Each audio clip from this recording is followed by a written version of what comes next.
Continuando na nossa aplicação do conceito de derivadas, vamos agora apresentar uma aplicação bastante interessante relacionada a variações vinculadas.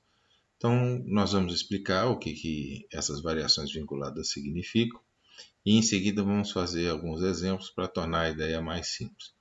Então, vamos primeiro entender o que essas variações vinculadas realmente são. Vejam, as variações vinculadas estão associadas a um processo de maximização ou de minimização, então de achar um extremo, mas não simplesmente achar esse extremo, mas achar esse extremo respeitando um certo vínculo associado ao problema. Para tornar isso menos abstrato, vamos considerar um exemplo simples aqui. E aqui diz, qual dos cilindros de volume igual a V tem a menor superfície? Então vejam, evidentemente que nós estamos tentando aqui fazer uma minimização na superfície do cilindro, mas nós estamos fazendo isso mantendo o volume dele fixo. Então esse é o vínculo do nosso problema, que o volume fique sempre do cilindro fique sempre fixo. Isso significa que nós temos uma relação entre a altura e o raio da base. Quanto maior for a altura, menor tem que ser o raio da base para manter o volume fixo. Quanto maior for o raio da base, menor tem que ser a altura. Então vamos ver como isso pode ser trabalhado de uma maneira mais explícita com problemas específicos. Vamos tratar esse problema que nós mencionamos aqui no próximo exemplo. E depois a gente trata um outro exemplo também interessante. Então vamos lá, o nosso primeiro exemplo é esse. Qual dos cilindros de volume igual a V tem a menor superfície? Aqui está o nosso cilindro. Então, uma ideia interessante é sempre fazer um desenho. O desenho pode ajudar bastante quando ele não for muito complicado. Nós temos aqui o raio da base. Nós temos aqui a altura. E nós temos então a função que determina o volume, que nós sabemos que é fixo, tá? Que é a área da base, πr ao quadrado, vezes a altura. Isso aqui permite que nós escrevamos a altura apenas em termos do volume, que é um valor fixo, dividido por πr ao quadrado.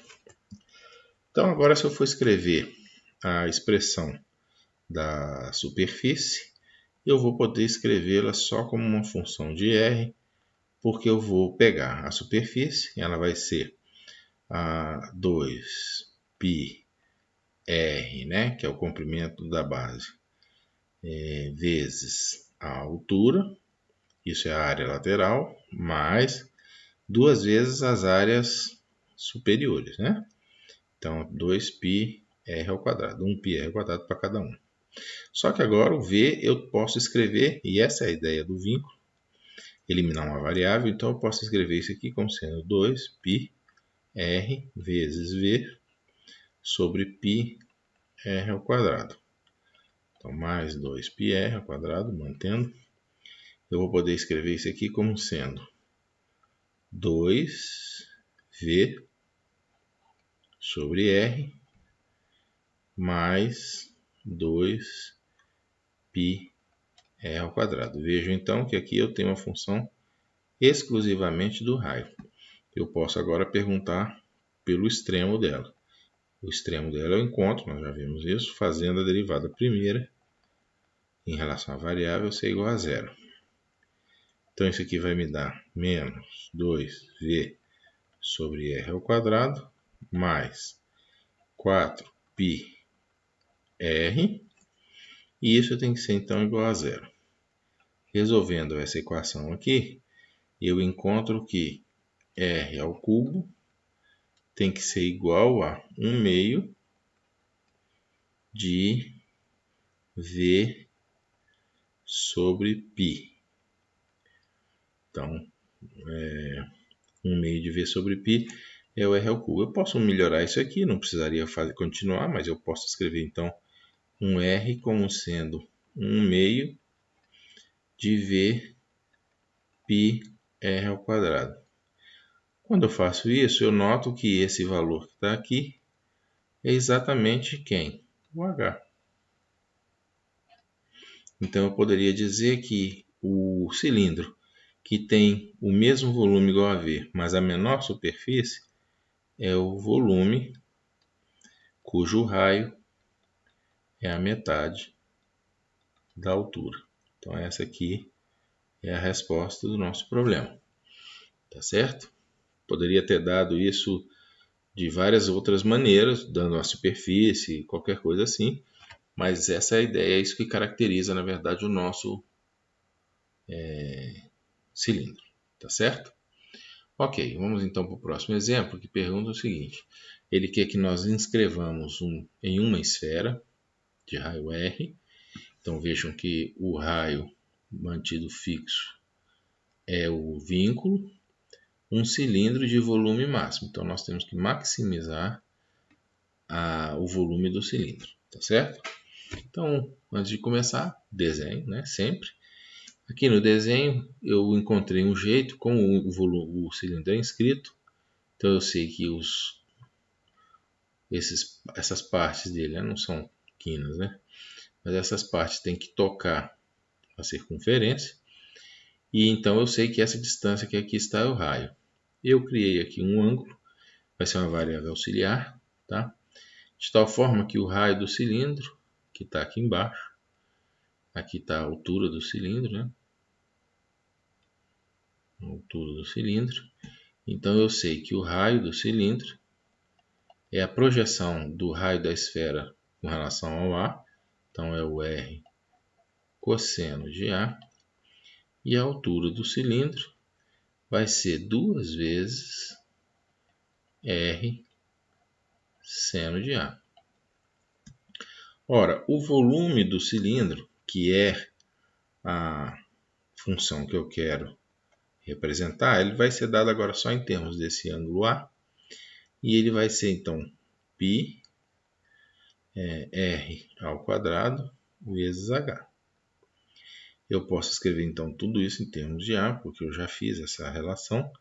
O R ao quadrado então vai dar πr ao quadrado cosseno ao quadrado de A, e o H vai ser 2R seno de A. Isso então eu posso simplificar um pouco mais, fica 2πr ao cubo, e aqui fica cosseno ao quadrado de A vezes seno de A.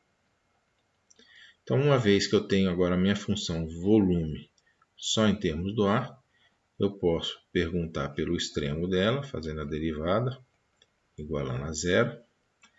Isso aqui dá um 2πr ao cubo, que não influencia. E aqui eu tenho a derivada importante a ser feita, que fica menos 2 cosseno de A vezes seno ao quadrado de A. Depois testem isso aí, tá? Mais, agora derivando só o seno, fica cosseno ao cubo de A. Perfeito? Então eu posso escrever, isso tem que ser igual a zero, claro. Eu posso escrever isso aqui como sendo 2πr ao cubo. Posso colocar um cosseno de A em evidência. E fico com cosseno ao quadrado de A menos seno ao quadrado de A. Tá certo? Cosseno ao quadrado de A, que eu pus em evidência um cosseno, menos 2 seno ao quadrado de A, perdão. Isso tem que ser igual a zero. Eu posso, isso aqui eu estou eliminando a possibilidade do cosseno ser zero pelo seguinte, porque o cosseno ser zero significa que o A é π sobre 2, então não tem cilindro, tá? Então tudo isso aqui eu posso jogar fora, e eu tenho que encontrar então a solução da equação cosseno ao quadrado de A menos 2 seno ao quadrado de A igual a zero.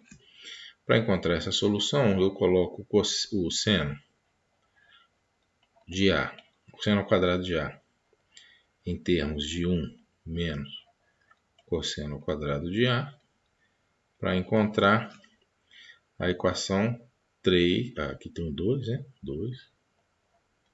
Para encontrar 3 cosseno ao quadrado de A, né? Porque se está menos com menos dá mais, menos, vou colocar logo aqui 2. Então eu fico simplesmente com o cosseno de A é igual a Cosseno ao quadrado. Qual que é cosseno ao quadrado de A? É igual a 2 terços. Isso implica que o seno ao quadrado de A é igual a raiz de 2, perdão. Seno ao quadrado de A é 1 terço, né? 1 terço. Porque o seno ao quadrado mais cosseno ao quadrado tem que dar 1. Então eu tiro que o seno de A é igual a 1 sobre a raiz de 3, que é a raiz de 3 sobre 3. Ou se preferir, deixa desse jeito mesmo, 1 sobre a raiz de 3. Então eu posso agora voltar, por exemplo, em qualquer uma dessas expressões que aqui estão, ou até nas duas, e escrever que o h, por exemplo, nesse caso específico, ele tem que ser 2r vezes o seno de A. Mas o seno de A eu encontrei, que é 1 sobre a raiz de 3. Então esse aqui seria um caso de um cilindro. O cilindro inscrito numa esfera de raio R, para que ele seja mínimo, a altura dele tem que ser essa. Claro que o raio dele teria que ser alguma coisa semelhante, né? R vezes cosseno. O cosseno já foi visto. Ele é raiz de 2 terços. Então, esse aqui seria o caso do raio. Bastaria qualquer um desses dois, porque eles estão relacionados, ok? Então, esse é o tipo de problema que aparece em variações vinculadas. Na próxima aula, vamos ver se nós fazemos mais alguns exemplos, para deixar isso bem claro. Mas eu acredito que isso tenha dado uma boa ideia do que seja.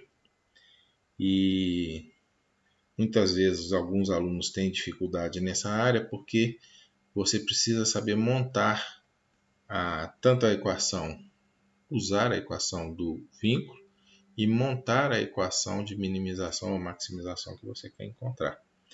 Então, isso às vezes dá um certo problema para os alunos que estão começando no cálculo, mas com os exemplos que nós vamos dar na próxima aula, eu espero que a gente consiga dirimir esses problemas. Então é isso, muito obrigado por assistir e vamos na próxima aula ver alguns exercícios. Ok.